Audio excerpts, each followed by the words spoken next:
Hey, Soul Survivors. I'm here with Carl Martin, and the purpose of this podcast is to kind of discuss a little bit about him and his experiences. But he's a trained officer. He has been an attorney, interviewed by the FBI, worked for all these different places, a Marine fighter pilot, and trained to detect lies. And he was with a narcissistic wife, and it transitioned into a new relationship with somebody who was extremely narcissistic. So the first was the wife, where her addiction is what caused her to be narcissistic. And that's one thing I'd like to talk about. But the story with the more narcissistic person and how they got past all your training, all your knowledge. Carl, please let me know a little bit about yourself and tell me about this lady, how she kind of blindsided you. Yeah, well, I tell you, well, a little bit about myself is that, I've been I've been certainly somebody that's been very well trained in the different roles that I've held. I grew up in a fairly medium-sized city, had a pretty normal life, lived the all-American dream, was an athlete, etc. Um, you know, popular with girls, and popular with guys. I mean, I have a lot of friends, always made friends easily, never met a stranger, that kind of stuff. And then I get into my professional lives, and I had a lot of bonds there with guys that we were always on a team, working, whether it was working a case or whether it was, getting the bad guys. Um, I was always a very confident individual. And the one thing that I was not at all ever even exposed to narcissism, because I never saw it around my family, didn't see it around the people that I hung out with, never met anybody like that when I was in college. It was only after I was already well along my professional life. First, I met my wife, who had addiction issues, but at the end of those addiction issues was she was a narcissist because she only thought about herself and her addictions. And that's what destroyed our marriage, which was 12 and a half years long.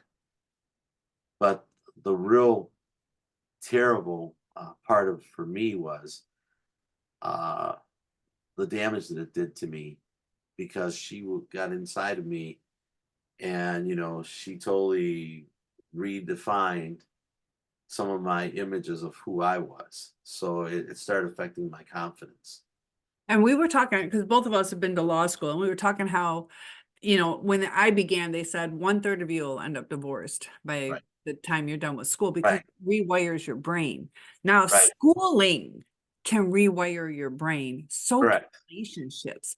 And Right. you started to recognize it was rewiring your brain, or even in hindsight, you saw that.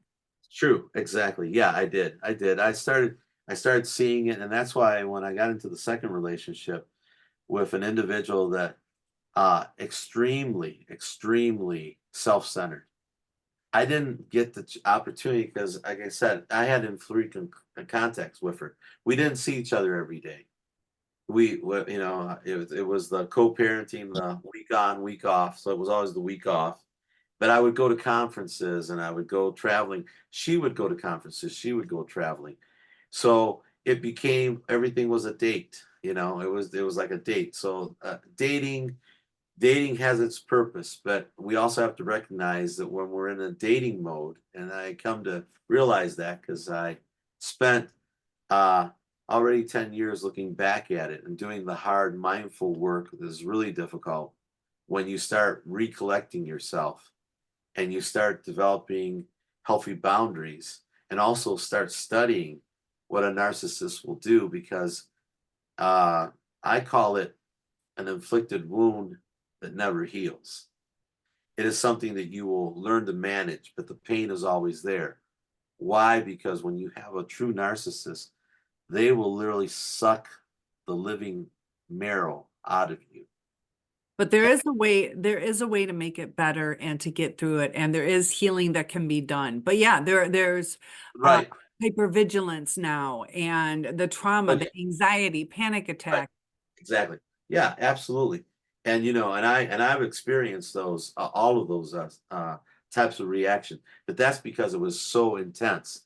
And the other thing that I think is really intense, and we have to recognize this, the intensity is only measured at the intensity of that connection, that you're in love with this person. So if you really love this person, you can only imagine the pain that's inflicted is directly proportional to the amount of Right. love that Good you are, way right. to put it. Yes, yes. No, believe me, and it's taken me years to recognize that. That energy that should have been positive, that should have been good, that should have been life affirming, etc. All the efforts that you made, Yeah. the blowback is equal to opposite reaction. And that's where that anxiety attack, that's where you need that healing, and you need to get through it. And for somebody like me, it took every ounce and every fiber of my body and being to be able to walk away and never look back. There was no closure. It was get out and keep. Did she say get out or did you say get out? Oh no, she said get out. But for me, the last time that we were together, uh, there's one thing that I'll never forget, will be the fact that for the first time ever, she physically assaulted me. Hmm. And that had never happened. Nobody had ever done that. I've never have assaulted a female. That was kind of shocking with all my training and all the things that I do. That was the thing that absolutely broke me, to say, hey, you know what? I'm jumping in that car and I'm never having any contact, you know. And let me tell you, I had literally been planning for 7.5 years that me and this person were going to get together. For 7.5 years, I was waiting for this individual. For Were you seven, dating the whole time or what do you dating mean? the whole time. Oh no, we were dating the whole time, dating the whole time, dating the whole time. And it was always, hey, I got to do this. Hey, there's always a million and one excuses. The other thing that was really important, and I should have detected this, but I didn't. Only in the seventh year did did she finally admit that, hey, by the way, I'm officially married. To someone else. Yeah, to someone else. I'm living with the person basically. She's in Canada. She's working across the river here in the States. I never went to Canada. I was too busy. And I never thought, hey, I never get invited. So, I thought, okay, Right. okay, maybe it was convenient doing the way we were doing it. And like I said, I was always called the perfect date because, basically I had given her all the things that she wanted: attention, you know, affection, remember the anniversaries, the Valentine's Day, the birthdays, the blah, blah, blah, all that stuff, everything, right? But the one thing that, as the years went on, I was constantly saying, hey, I want to have like a normal life. I want to wake up and, we're like cooking together, or Right. we're going to our favorite restaurant, we're doing, we're going for a walk. I want, like, I want normalcy, the type of things that I think a normal person wants, stability, Did you predictability. ever discuss exclusivity? Was it like oh official oh that your boyfriend oh girlfriend? yeah, oh yeah, no, that's what I thought. Yeah, that's what I thought the whole time. I mean, I was really big on that because we had talked about Right. things that we both would talk. She was in healthcare, so when I talked about, hey, I don't want an STD, I don't want, I don't believe in this stuff. I know the world is changing and all these people are experimenting with all this stuff. To me, I know that maybe I'm a little bit old fashioned when it comes to those things. I like, That's and good. leave I'm it. like that I too. like that. I like, hey, let's just Be be safe. us. Let's be a team. Us against the world. Yeah, I'm kind of old fashioned like that, and that was something that I was very, very much into. It wasn't until at the end of the day I'd worked to set all this stuff up. I even helped her find the house on this side of, here in the US, etc. I mean, and I'm telling you, it was really difficult because she had all these demands, and and I'd found that place, and I'd even bought the washer and the dryer and my old lawnmower. I went out there and cut the grass and stuff. I was And gonna was move. she working in the US? Canada butts right up to the US. We're in Michigan. There's a bridge and Right. a tunnel. Yeah, correct. Yeah, yeah, she was. She was working at the US and everything else. And you know, um, I remember that the only time I met her mom, and again, this goes back to culture and stuff, my culture being Latin. I remember that I basically we had a discussion and really kind of an argument because she was telling me the same old, hey, here's a different excuse. After 7 years, I was kind of getting to my wits' end about that. And I basically started saying, okay, you know what? First time ever, I have pulled back emotionally from her. And she felt it. Right. And I'm sitting, in my little apartment and stuff like that. And I was just like thinking, well, let's see. I signed a 6 months lease with the idea that, our last plan was 6 months. We were gonna get it together and move in together, whatever. Anyways, I pulled back emotionally, and I was like scratching my head thinking, man, what am I gonna do now and stuff. Um, and I hadn't talked to her. She had tried to call me and text me. When you live alone and when you're by yourself and you don't have your child and all you do is go to work and you come back home and stuff like that. I lived for 7 years with a long distance relationship. That little text of saying goodnight to somebody, it was, I mean, it was religious. It was, it was my only connection. When I was sitting there and I pulled back emotionally, it was really tough that whole week because we hadn't talked, and I mean, I pretty much had, laid down the gauntlet. Well, I get a phone call on my phone number, pick it up.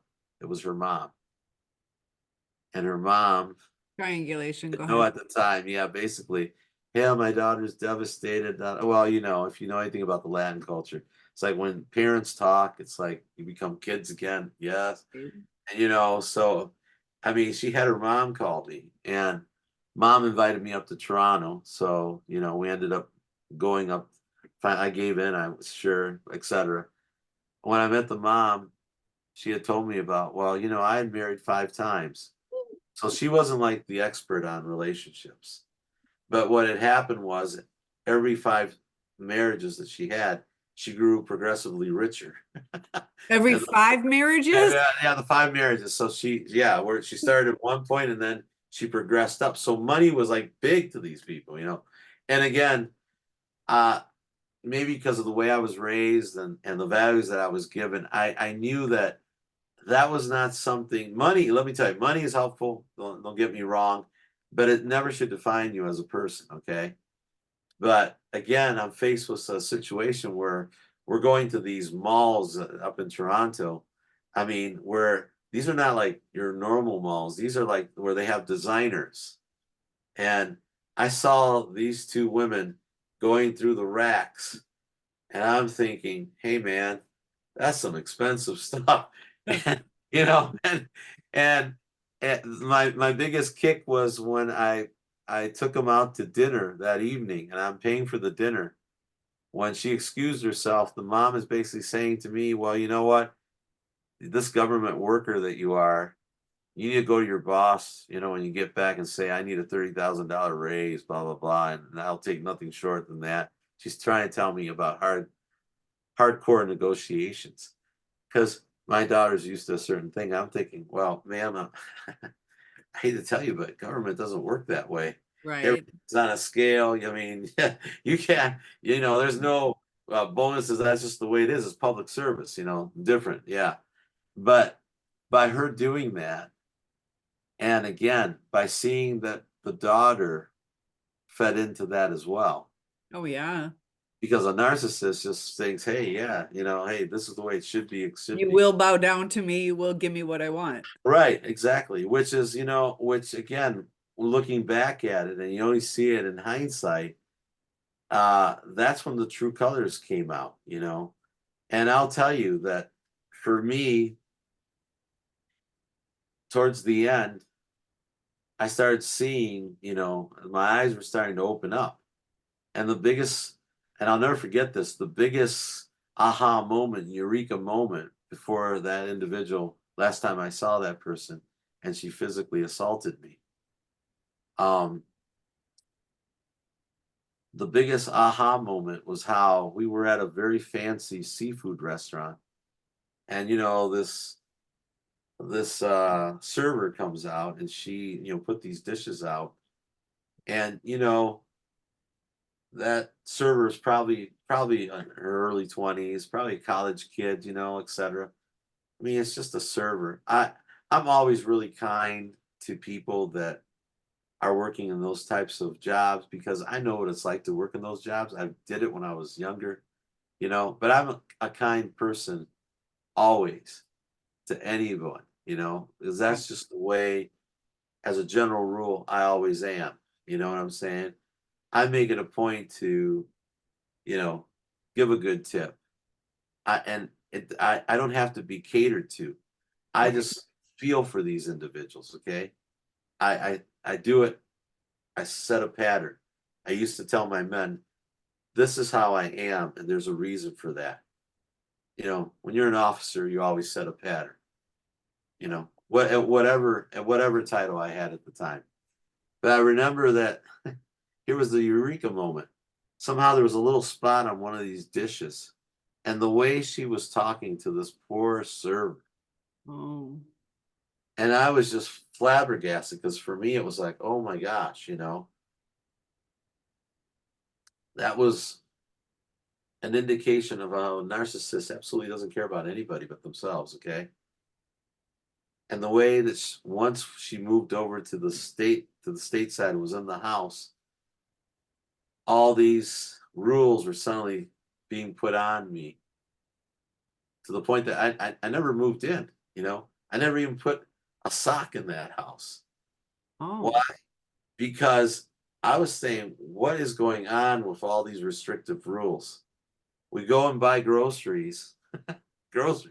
So, and I'm bringing them all in, and then I'm helping to put them away. I put these soup cans, in a pantry. In a, Right. simple. I'm just putting them in a pantry. I close the pantry, you know. All of a sudden she screams, "Ah, what are you doing?" You I'm jerk. like, yeah, and I'm like, well, wait a second. What am I doing? I said, I put the cans up in the pantry. What do you want them someplace? Open that pantry up. Well, okay, I open it up, Well, she says, what's wrong with this? I said, well, looking at the soup cans and saying, well, soup contains a lot of sodium. That's probably not as healthy as we probably could have made, but you decided on the soups. I didn't pick the soups up. No, no, no, no, no, that's not it. And then she comes up and she literally turns all the cans. That's what I went through. Yeah. And I was like, wait a second. Holy moly, wait a second. Whoa, whoa, whoa. Yeah. Yeah. I mean, you have to, so you can see, I'm sorry. I am not, you know, Mr. Good Housekeeping, I guess. I'll probably never win that award. To me, it's not important. Right. What's important is how we Or treat each it's other. different where it's like, do you mind? Or if not, they just correct it. But to where, Yeah, I mean, I where get the OCD stuff, but you know what? That's crazy. You're yelling at me for what? For putting for cans? something you didn't know. For Well, one I thing you wouldn't didn't know. know. I wouldn't. Like I said, listen. I didn't have to know. In my culture, I look. My cup never was empty. You know what I'm saying? That's the Right. old-fashioned way. Now I'm not like that. I mean, I know how to cook. I believe in helping out. I'd rather both of us do the housework and be done with it, so that we can get on to some better things. But you know what? Yeah, I mean, why treat somebody that is kind and loving and caring and sensitive, and all of a sudden, I mean, it was just crazy. But like I said, the the hardest thing to tell you how a narcissist works, and I didn't realize it till afterwards. In all the years that I knew her, I mean, I wrote to her. I wrote her poems, sometimes one a day, for years. What I didn't realize, and another part of it is it crossed the line with me. I had borrowed her just to check my emails. I borrowed her computer. Little did I know that she had captured my password to Oh, my email.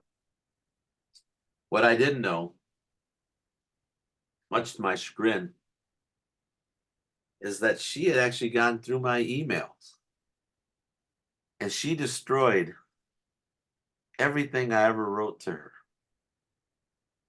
oh, Yeah. really? And I tell you, that must have taken some time. But she had wiped everything clean. What do you think her purpose in that was? I think her purpose in that was that she already had made her decisions, that her mother was pushing her for somebody who was richer, had a bigger title, blah, blah, blah. And because the mother basically had paid for the house in cash, she basically had her. She always would give her gifts, look, here's this diamond, here's this, all that stuff, you know. And I just think that she saw me as somebody that was completely opposite. I didn't smoke, I didn't do drugs. I was like a normal individual. I wanted a normal relationship. Like I said, her mom had gone through 5 marriages. Probably would not be the person that I would be asking for advice about a healthy Me. relationship, right? Okay. So I think that was part of it. I think also maybe in part of those conversations over those years, I think she just wanted to eliminate any of the things that she wrote to me or the stuff she told me, the things that she had basically said, hey, I was raised by my grandparents. I wasn't raised by my mom because she was a teenage mom. And anyways, she went to the big city and started working for the banks and was dating a bunch of guys. So the grandparents raised her. So I think there was a lot of loneliness there. And she did things that she probably shouldn't have done, like get her brother drunk and stuff when they were having the Italian parties. The adults are dancing in one room while she was feeding the little kid brother, getting him drunk and laughing How old about it. was he? He was like 5 years younger than her, so he was little. And so he was basically giving him wine. I mean, and thought, Okay. oh, that's funny. He's getting drunk. I was like, don't you have any adult supervision? I mean, I'm sorry, that wouldn't happen in my household. But yeah, and little things like that would creep out, and it was almost like, Yeah, oh they'll think it's funny to get some. yeah, exactly. Well, drugs, and that's the other thing too. I mean, her. I found that out. That was in that half-year period. I found out a lot about her husband, who was an ex. This guy's been around for 29 years. Okay, and that was part of my calculations. I was driving away from that relationship. Was you know what? If she could cheat with somebody she knew for 29 years, right?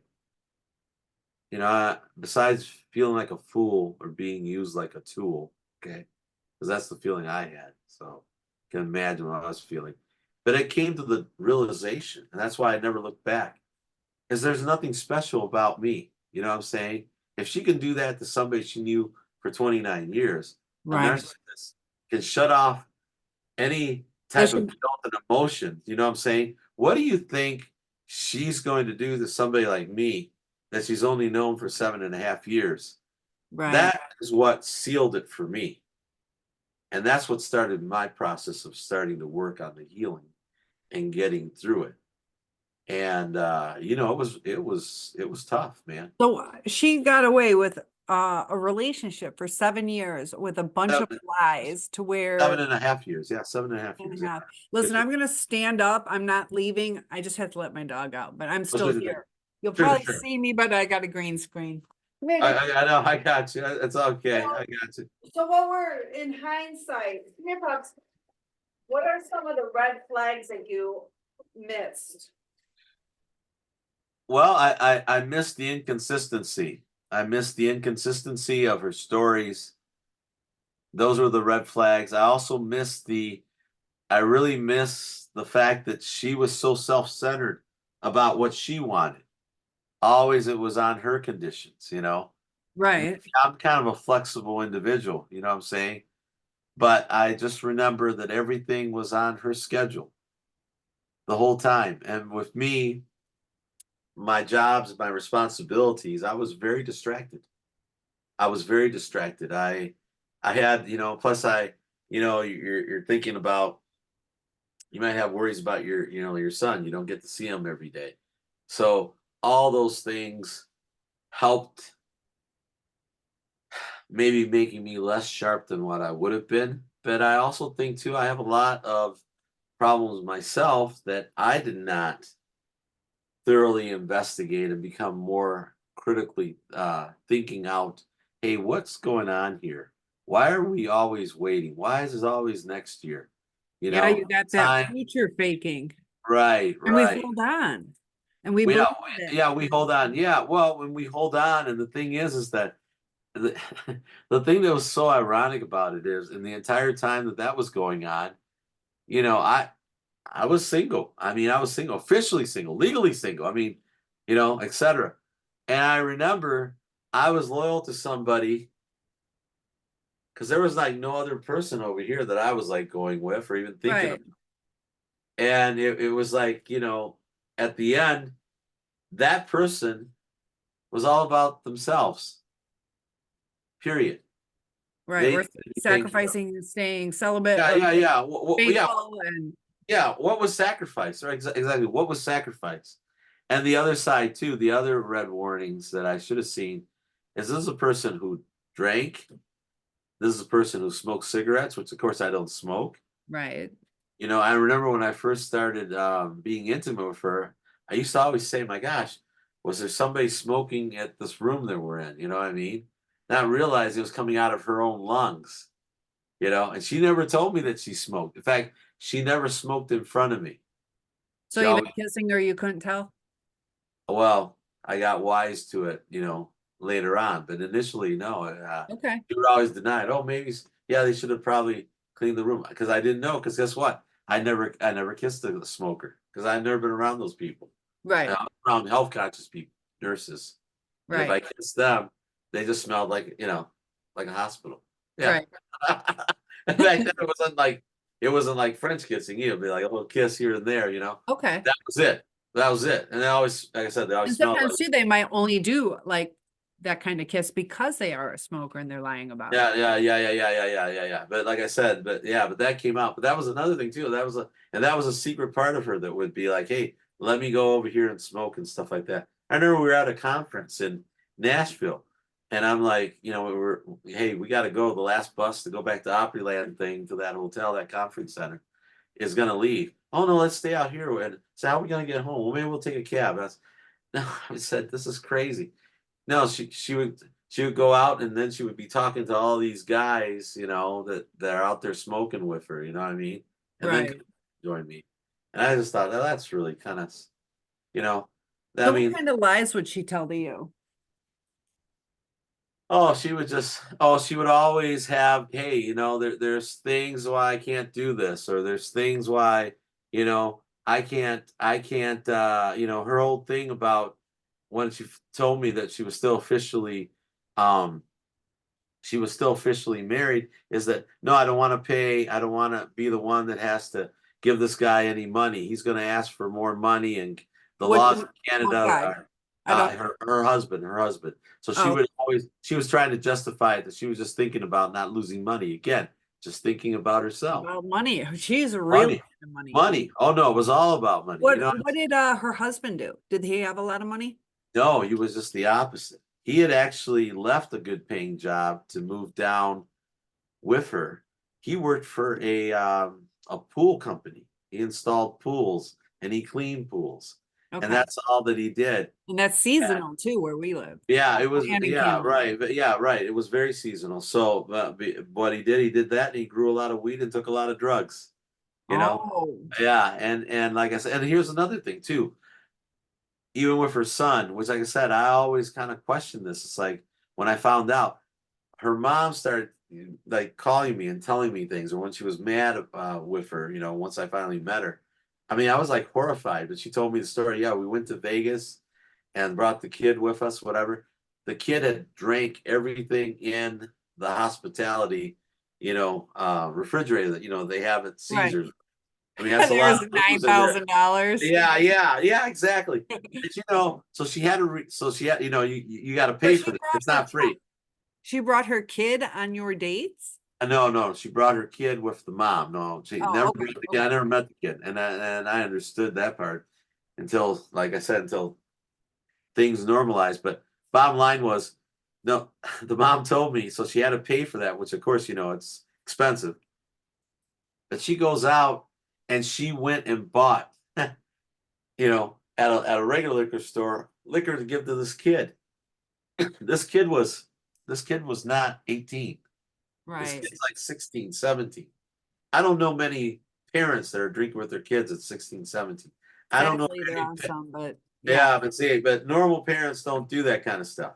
They also don't smoke cigarettes with their kids, at least Right. knowing. And she's a healthcare professional. So again, looking back on it, and like I said, now with clearer eyes and 10 years looking back, um, yeah, I missed all those signals. I missed those things. But when I heard the conversations that were occurring, and the mother's take on it, because she was really nervous about this and that, knowing that it's not right, but she can't even control her own daughter. And I was thinking, you know what? I have a son that's a year younger than her son. And immediately I was always like protective, saying, you know what? I never want my kid involved in any of that, Right. ever. And to me, like I said, because of my profession, because of my experience and the things that I've done, it's like, you know what? Yeah, that wasn't going to work. So there were already conflicts going on in my head, but looking back on it, I really did feel at the end of it, because it's what a narcissist leaves you with. You feel just like, my God, all you did, you sucked from me. Yeah. And then when it was convenient, you moved on to whatever. What was it that made you stay? I think because, I think what made me stay was the love that I fell in love with her, and it was real love, and when you love somebody, you try to make it work. You try to um get to that point where the two of you are literally, getting closer, and you have each other's back, and you have this special relationship, you know. And I'm saying that the things that I did, what's like she always just say I was the perfect gentleman. Well, that's just the way I was naturally. Open the door, get up in the morning, go get the Starbucks, bring it up to the room, etc. Do the massage at night, rub the feet at night, have all Be the real. I did all those things, man. That kind of stuff. Yeah, and that's not something that's like a duty. When you love somebody, you pamper somebody. Natural, yeah. Yeah. And when we're going through airports, I mean, she never had to carry luggage. I was always carrying the luggage.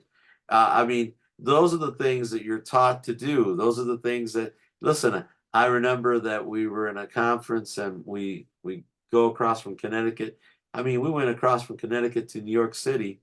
I mean, in rush hour, and I'm driving. She can't drive. There's too many cars. I'm driving. I'm saying nobody in the right mind wants to be in rush hour getting into New York from Right. Connecticut. Listen, nobody in the right. I just remember, my gosh, that traffic and everything else, and she's like closing her eyes because like it's like too wild, and I'm like, hey man, we're gonna get through this. And she says, "Oh my God, you're like my hero." Or later on in the evening, we went to a nice restaurant, and anyways, we go back to the hotel room, and she remembered, "Oh my gosh, I left my phone back there," and it's like midnight. So I get up, I go, "Okay, I'm going back." Blah blah blah. Go back there. I mean, I never been Be to a that gentleman, club. yeah. Yeah, I never been to that club, and I hadn't been to New York in a while. But you know what? I literally found my way. There was no GPS, anything. I just Oh, found that's my way true. by memorizing the streets using, again, the investigators' little tricks.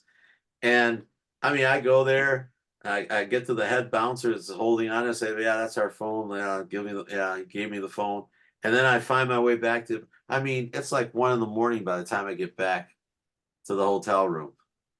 And I mean, I'm telling you, it was several miles away. Okay, I did it all by memory. So how was she able to spend overnights with you? What'd she tell her husband? Well, she's working late. She was working late. She was a workaholic. And she did what for a job? She was the quality analyst for a large nursing home chain. Okay. She's And those she's are 24-hour businesses. Yeah, they're 24-hour businesses. Yeah, yeah. Before that, she used to run a nursing home. She was the head nurse. So yeah, and she'd been doing it for a long, long time. And she was very fortunate. She got into an industry, and those high positions, they pay good money. I mean, they were 6-figure salary. And for the most part, she was the primary bread earner, in that family.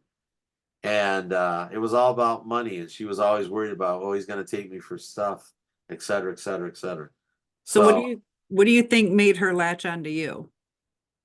Connection, money, I think when she saw me up on a stage being a spokesman for a statewide program with a fancy title, and around a lot of political people, which is what I did. did she ever ask you to help her politically somehow? No, she was a real neophyte when it came to political issues. That wasn't the problem. Here's the problem with people that are in that profession that I found, and this is not just her. This is a blanket statement. And I know it's probably an overgeneralization, but normally it's held fairly true in all the years that I've experienced talking to people in healthcare. Healthcare is such an all-encompassing discipline that these individuals, most of them, that's all they know. Okay, they've studied disease and failures and body failures, etc. But if you ask them, "Hey, have you ever read The Great Gatsby? Have you ever enjoyed, uh, a play that had some meaning, like Miss Saigon?" You know, Right. you Not just know, a side story or something. right. West Side Story. Yeah, something besides, like, the pop stuff. Have you ever, like poetry, which, when, Latins, when they're in love, they'll write poems, or they'll write some real deep, Expressing yeah, themselves. expressing themselves, right? That, you read over. She used to say I would read your words over and over again, because I get that gift from my mom, who, was just a brilliant writer and stuff. I find stuff creeps out when I'm writing my little book and stuff about my life in government. But what I would say to you is, they don't have those touchstones, because all they've studied is, this discipline. And it's just not her, it's been others. So, and that's what's really frustrating, because you are trying to, maybe, when you're trying to get into these deep meanings, you're trying to latch on to these cornerstones that kind of show something. For example, I used to always say, "You're like my Daisy." So if you remember The Great Gatsby, right? He did everything just to be close to Daisy. Well, I was living the life of Gatsby by always trying to be close to her, although she was always distant. See? And then you get into obviously, I'm Latin, so, I'm like the Coyote. I'm out fighting the dragon, that mythical dragon, but I'm on this journey, right? I'm on the hero's journey. Right. And that's Yeah. part of, like, the male instinct is to kind of be the hero The or hero, yeah, the hero, and you're going on this journey, and in the process of doing that, you're transforming. now let And me ask you this too, because your career choices, being in the Marines, the police, state police, all that kind of stuff, being the hero. Do you think that you held on longer too because it's kind of ingrained in you? Of course it is. Of course it is. Of course So it is. how was Absolutely. it that with all your training, they go over like lie detecting, don't they? Which the Yeah, body, yeah, they do. Yeah, they do. You don't expect that from somebody you become intimate with. that's true. Yeah. There's that You trust. know, And you got to also trust, and you got to drop those defenses. because of the way their brain has been damaged, they also don't react as much. They're not going to be like, no, I'm No, not cheating on you. no, no, no, They're no, like, no, no, no. I'm not cheating on you. Right, right, right. They're very good at lying and covering, and they're very good at, like I said, they're very good at covering their tracks. And I believe when we talk about destroying all that correspondence and all that thing, I really do believe it was her way of guaranteeing that, hey, I'm burying this. Because for what it really was, it was an illicit affair that she had conducted, and maybe she thought that was the type of guy that made, hey, they think like what they would do. They would try to maybe use it to blackmail in the future. That's And exactly what that's she did. exactly what she was doing. Exactly. Exactly. Like I said, Did her husband ever find out about you? never. Yeah, that's why she destroyed all the emails. Of course that. Yeah, never. And probably preparing for whatever she was going to do in the future. So yeah, I mean, like I said, uh and I think the other thing too is that she probably wanted to keep it from her son ever finding out. That's the only thing I could see that she might try to protect. But Right. other than that, no, Have no. you heard from her since? I never she sent me what happened for me, let me tell you. After that, we were talking about earlier about anxiety attacks and all that. Let me tell you something. When you drop out of something that was as intense as that was,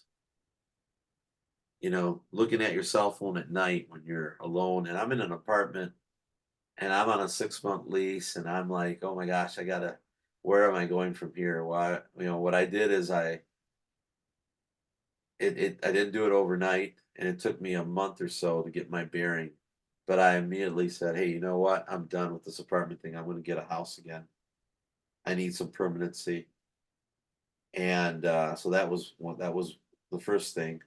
I needed an alternative goal. And I just remember that I didn't have anybody to talk to, because I was embarrassed about how all this turned out. I was embarrassed. And um, I remember that on more than one night, I was having those anxiety attacks and just pacing and, looking at my phone and, was it tempting to try to call her up? And I'm like, no, no, because I remembered the last encounter. And for me, just that one, shoulder push onto me, Right. like, shoulder push me, which, I mean, like I said, for me, that was like crossing the line. I didn't find out till like a year later that my email was hacked. How do Because you know it was her? Well, because it, well, because I did a kind of a search on, I mean, my emails, I had stuff that I'd saved because they meant something to me. So poems and writings and stuff, because I was trying to look back and say, man, what did I miss about this person and how she, 'cause I said I felt like I was a tool, which again, they will suck it right out of you. And for me, when I couldn't find anything, I said, oh no, you got to be kidding. And then I remembered, yeah, that one time I used her laptop. We were at a conference. Uh, Hers was available, and I just used it to check email. I said she captured my password. Now, by the way, that's a crime. That's a criminal offense. You can go and file a charge. If somebody hacks into your personal email, that's a criminal offense. a felony? It is a felony, yes. And if they damage anything, then it's how many counts, what they damage.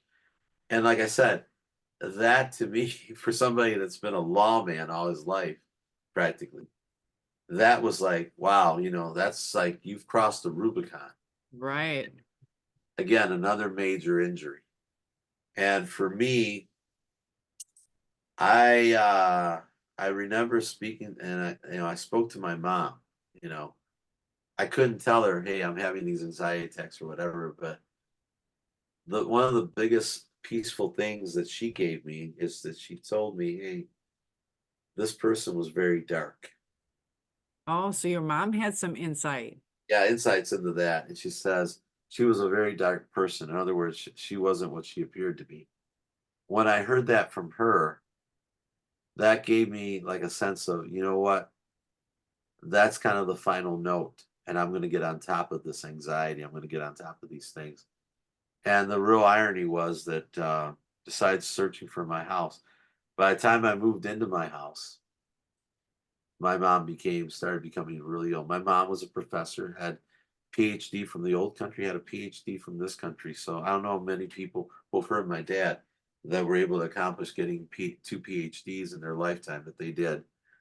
Highly educated, very smart. My mom was very independent, and even when in her older age, she was volunteering to teach groups going to the Michigan Historical Museum. I mean, that was her gig. You know, she still was the eternal teacher, and she was still learning new things. And she didn't like to drive, but she would, get on the bus. And for me, the hardest part was, and I was in denial, is she started developing dementia, and it's a real destructive disease. How old Uh, was she when it began? oh my gosh, she was in her 80s. She just turned 80. But the decline was rapid, and I didn't know it at the time, and nobody would tell me. But I was always like one step ahead of disaster. But I was her guardian. I'd taken care of her for 2 years, and I was just working, and I was, you know, doctors and appointments. And I mean, I did that for 2 years. I remember my friend Karen said to me, she said, Carl, forget what they write in that AARP magazine, that, it's rewarding taking care of parents. Says, I did it for my mom. It isn't, it totally takes you to completely down. It was rough. It was rough. In fact, I was so heartbroken that when she passed away in 2015, on the 28th, so just after Thanksgiving. A couple months later, I never even sat one day in a retirement. I didn't even because I was so heartbroken. Had my 30 years in with my career at the state. I just basically walked out. I couldn't. I was destroyed. And that was kind of like three major things. Because I dropped the narcissist, no closure, moved on, got my house. Then my mom got sick, so I took care of her, you know, all the way through that whole process. And then when you lose your career, if you've been doing something for 30 years, especially I think for everybody, I'm not just going to say for men, but for everybody. Now all of a sudden you say, okay, what's next? Yeah. Well, for me, it was me. It was a bunch of different things that were next, and I did a bunch of different things. One of them was I worked for Homeland Security for several months. I left that place when they started separating kids from their parents, because that affected me incredibly so. Because you know what, that could have been me, Yeah. and that really was hard, especially when I'm talking to these children in my native tongue, and I'm realizing that emotional strain. It's almost like what you see when you see these kids that had seen war, and that's what these idiots were doing. And I remember telling them, "This is wrong. Goes totally against anything that I've ever been taught, anything that I've ever been trained in." And I said, "You're creating psychological damage that's going to be." Did they even give the option, like, stay in Mexico, you get your kids back, or they just took because No, these were idiots. No, these were the Trump idiots. These were the Trump idiots. I was surrounded by these idiots. And I'm telling you, they are idiots, and they're idiots to this day. And like I said, I I value democracy. I value what the principles of this country is. And again, it goes against everything that we believe in as Americans. You know, it really does. And for me, you know, and believe me, it was a good paying job. I mean, nobody in their right mind leaves a good paying job and goes and starts working at police department for not even half that pay. Right.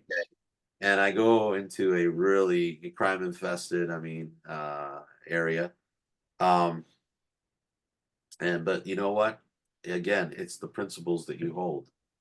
And whether it was get out of Wall Street and come into Main Street and actually try to uh not be thinking about money and profit and a yacht, but think about something bigger and greater than yourself, which is let's try to make this community better. Let's try to make our city better. Let's try to make our state better, our nation better.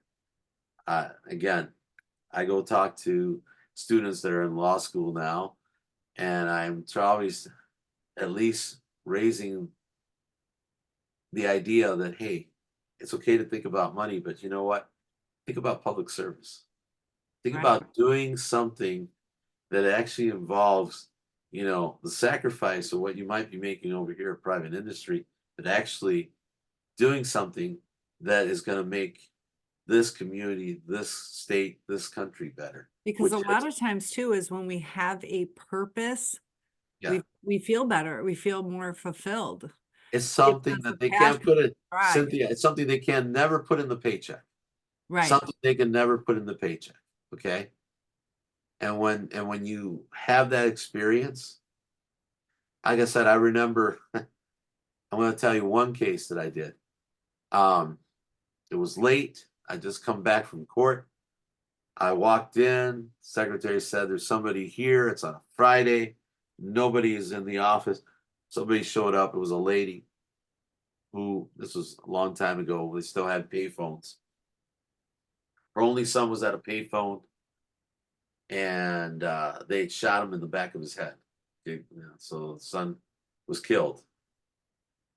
So this crooked funeral director had basically started harassing this lady because he applied for money that the state has, which will give you burial because she didn't have it, and he ended up inflating the cost and basically running up the tab, even though when they take that money, it's supposed to just cost that. Right. And now she was being harassed by bill collectors from Chicago. He was a crooked funeral director, etc. I don't normally take those cases, okay? But my secretary wanted to send her away and say, "Oh, I'm sending this person away. I didn't know the story." I said, "Oh, no, no, no. She wants to meet with an agent. I'm the only one here. Guess what? I'm not leaving. I'm not going home. I'm not going to my family. I want to talk to this lady." I did. When she told me the story, it's something I don't deal with normally. But again, my career has been about public service. Right. And like always, I told her, "You know what? I'm going to try to help you." That's all I could tell her. Next morning, I called my boss at the house on a Saturday. I said, "Hey, here's what I got going on." First thing out of his mouth, "Don't you have enough work?" Right. And then I have to again do the, my little kabuki dance and say, "Look, do you really want me to turn away this? I mean, this person," and play on his heartstrings a little. And oh gosh, okay, reluctantly. Well, I was president of a law enforcement association, one of those things back there.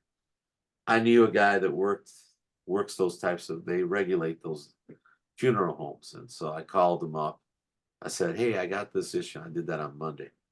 I got this issue going on, and he says, "Oh man, let me tell you about this guy. He's a real problem. We're trying to. I wish I could shut him down, but he's got a certain profile that they don't want us to take out because he's a minority." Blah blah. I said he's got a ton of complaints. Anyways, in the end, they finally took his license, but it took years to do that. But I'll tell you this. I said, "Well, look, let's do a little task force on him."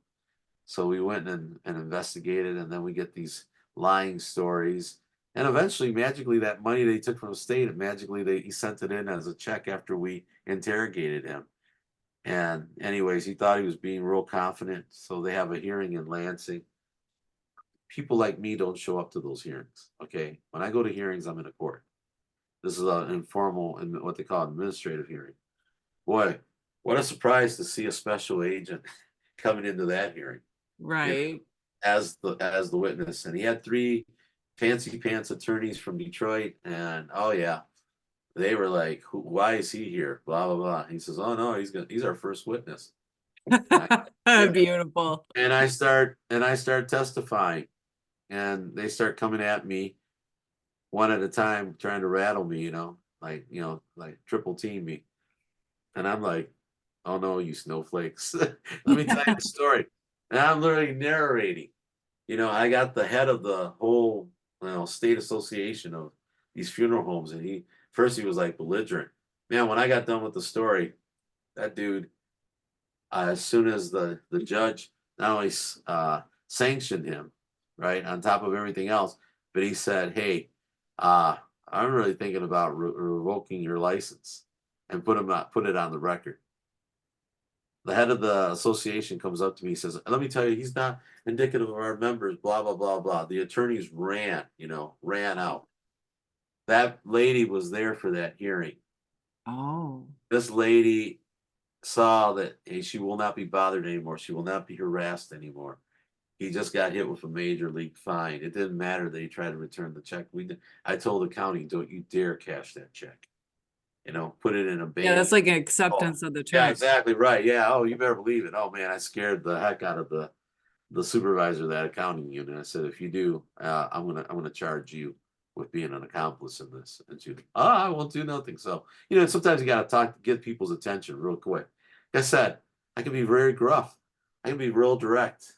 That's the side of me a lot of people like to see, but I do it when there's people that are being bullied and people that are being hurt.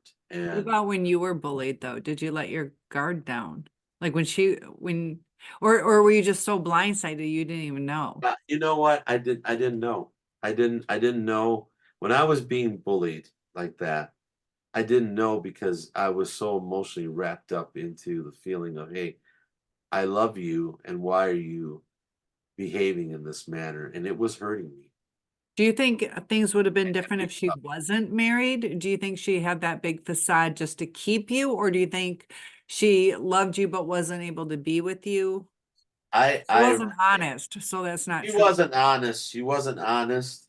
I think I like to think that she loved me. What it, when I say that, she It's loved me in the only ability that she knew that she could love. But like everything else in her life, all of that is a big facade.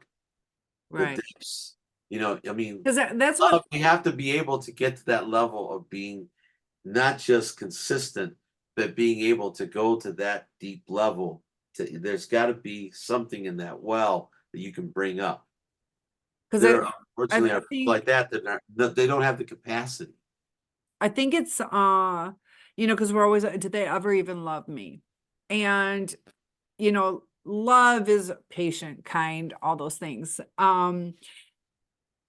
But like you said, in their own capacity, because I feel that it's almost like they love you, but they don't respect you, or they Right. love Right. you, but they need you above Right. your needs. So it's a fine line on what the love is, because sometimes they do nice things, or, They you know, do. They uh, do. They do. They do. But sometimes they do those nice things out of guilt well, for it's all the just like, bad things. if you have a child and they're diabetic, but they just really like sweets, that is not good for the kid. Or they're overweight, but that fried chicken is their favorite. I'm trying to be loving.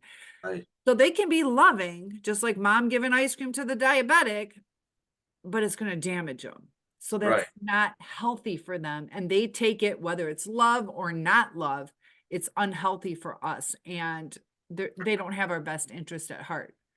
They might want to express love, but it's not in a healthy way, if that makes sense. Correct. No, no, no. That is dead on.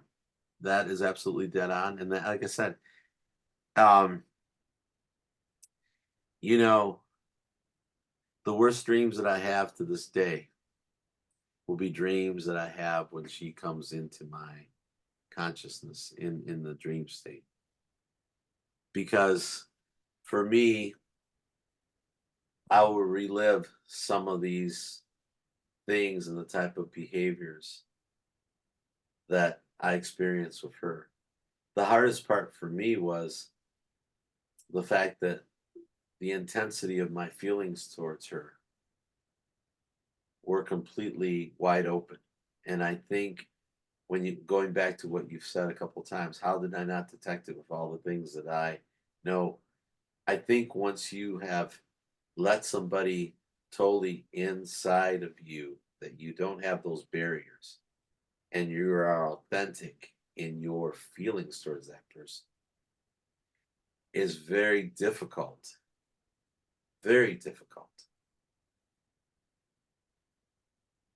until you detach yourself from that to see the bigger picture because you're so wrapped up in, hey, my gosh, I have these feelings for you and I'm giving of myself fully.